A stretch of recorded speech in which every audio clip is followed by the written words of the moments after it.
اعوذ باللہ من الشیطان اللعین الرجیم بسم اللہ الرحمن الرحیم السلام علیکم ورحمۃ اللہ وبرکاتہ۔ اللہ تبارک و تعالیٰ کا شکر ہے کہ آج 28 جنوری کو میں آپ سے مخاطب ہوں، کراچی سے تاج العلماء مولانا محمد نقی نجفی علی اللہ مقامہ کا پوتا علی احمد، اور آج کے درس کا عنوان ہے خداوند عالم کی عبادت و اطاعت۔ جیسا کہ مشہور آیت کریمہ اس سلسلے میں بیان کی جاتی ہے، وہ ہے سورہ ذاریات کی آیت نمبر 57۔ ارشاد الہی ہو رہا ہے کہ وما خلقت الجن والانس الا لیعبدون، اور میں نے جنوں اور آدمیوں کو اسی لیے پیدا کیا کہ وہ میری عبادت کریں۔ بحر الانوار میں اس حدیث کو لکھا گیا ہے کہ خداوند عالم کی عبادت اس طرح کرو جیسے کہ تم اسے دیکھ رہے ہو، کیونکہ تم اسے نہیں دیکھ رہے ہو تو وہ تمہیں دیکھ رہا ہے، اور جان لو کہ اولین عبادت یہ ہے کہ اس کی معرفت حاصل کی جائے۔ اور اصول کافی میں یہ حدیث ہے کہ لوگوں میں سے بہترین وہ ہے جو عبادت سے لو لگائے اور اسے گلے لگائے اور دل سے عبادت کو دوست رکھے اور اپنے اعضاء کے ذریعے اسے بجا لائے اور اس کے لیے وقت نکالے۔ ایسے شخص کو اس کی پرواہ نہیں ہوتی کہ اس کی دنیا سختی آسانی سے گزرتی ہے یا نہیں۔ اور یہ حدیث اثنی اشریہ جو کتاب ہے اس میں لکھی ہے کہ عبادت کی 3 اقسام ہیں۔ ایک گروہ خوف کی وجہ سے اللہ کی عبادت کرتا ہے، یہ غلاموں کی عبادت ہے۔ دوسرا گروہ جزا و ثواب کی امید پر اللہ کی عبادت کرتا ہے، یہ تاجروں کی عبادت ہے۔ اور تیسرا گروہ اللہ کی محبت میں اللہ کی عبادت کرتا ہے، یہ آزاد لوگوں کی عبادت ہے، اور یہی بہترین عبادت ہے۔ جیسا کہ میں نے عرض کیا، یہ کتاب اثنی اشریہ میں حدیث موجود ہے، اور کتاب وافی میں یہ حدیث ہے کہ خداوند عالم فرماتا ہے جب بھی میرا کوئی بندہ میری اطاعت کرتا ہے تو میں اسے دوسروں کے حوالے نہیں کرتا ہوں، اور جب وہ میری نافرمانی کرتا ہے تو میں اس سے خود اسی کے حوالے کرتا ہوں، پھر مجھے اس کی پرواہ نہیں کہ وہ کس وادی میں ہلاک ہوتا ہے۔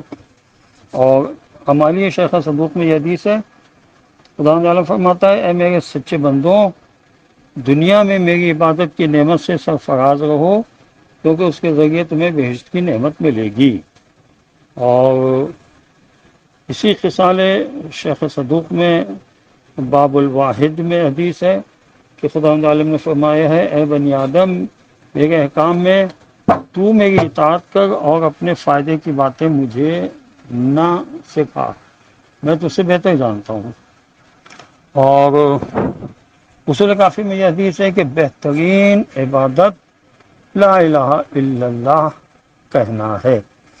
اور خصال صدوق میں یہ حدیث بھی ہے کہ بہترین عبادت مسائل شرعی کا سمجھنا اور بہترین دینداری پرہیزگاری ہے۔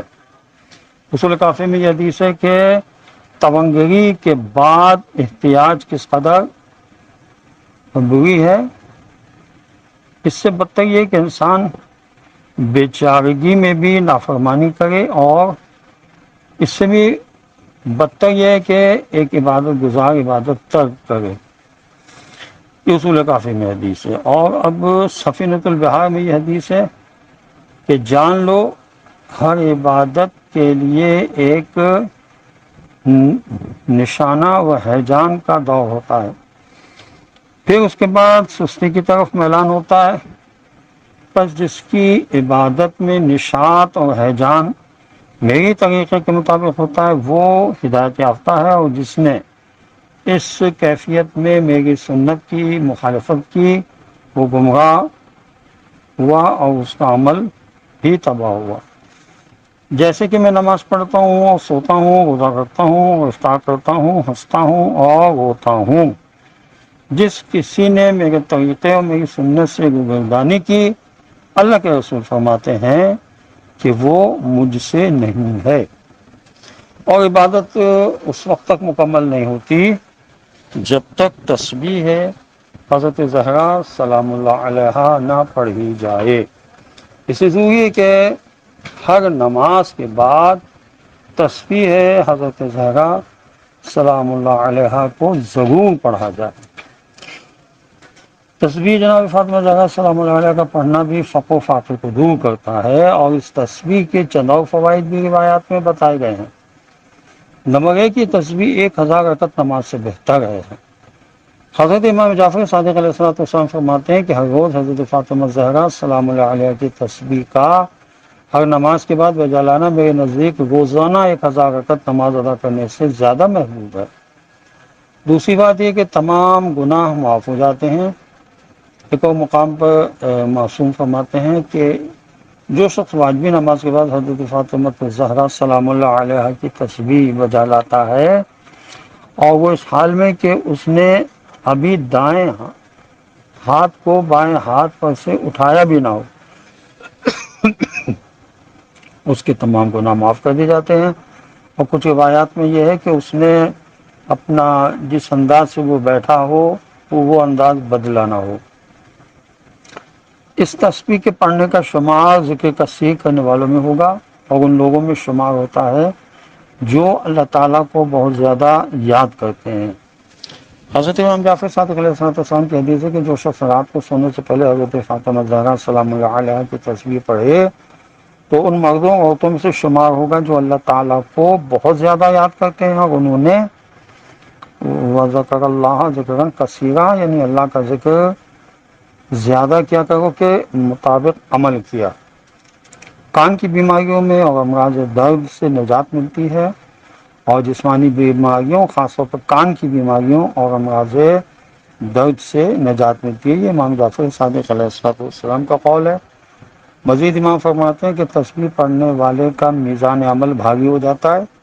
یہ تسبیح خوشنودی خدا کا باعث ہے، اس تسبیح سے شیطان دور ہوتا ہے۔ یہ سب معصومین علیہ السلام کی احادیث ہیں، اور یہ تسبیح جنت میں داخل ہونے کا سبب ہے۔ اس لیے اس کو کبھی بھی ترک نہیں کرنا چاہیے۔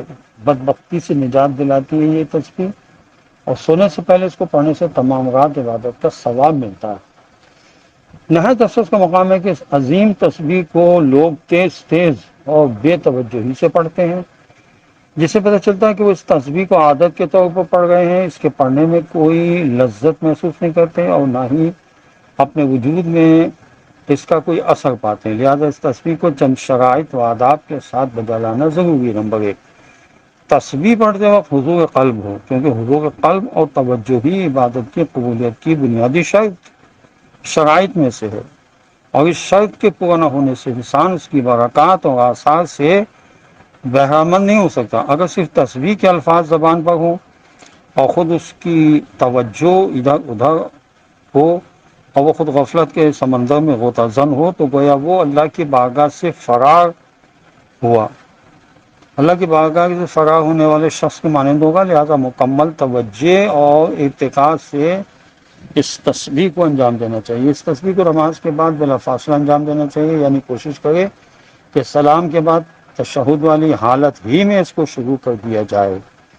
تسبیح کے دوران بات چیت نہ کرے، ادھر ادھر نہ دیکھے، وہ بقبلہ ہو کر اس تسبیح کو انجام دے اور اسے موالات پیدا پائے اور بغیر وقفے کے انجام دیا جائے۔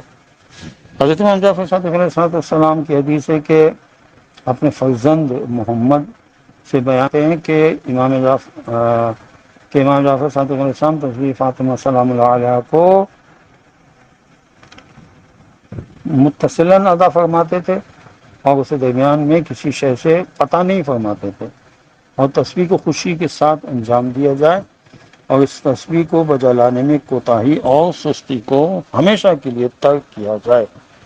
خداوند عالم ہمیں عمل کی توفیق نصیب فرمائے، اور ہمیں یہ توفیق عطا فرمائے کہ ہم دوسروں کو بھی نصیحت کریں کہ اس تسبیح کو ضرور پڑھا کریں، خاص طور سے نماز کے بعد اور پہلو بدلے بغیر۔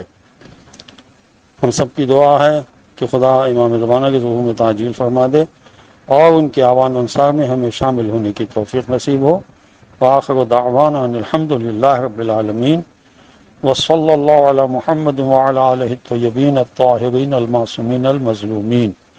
السلام علیکم ورحمۃ اللہ وبرکاتہ۔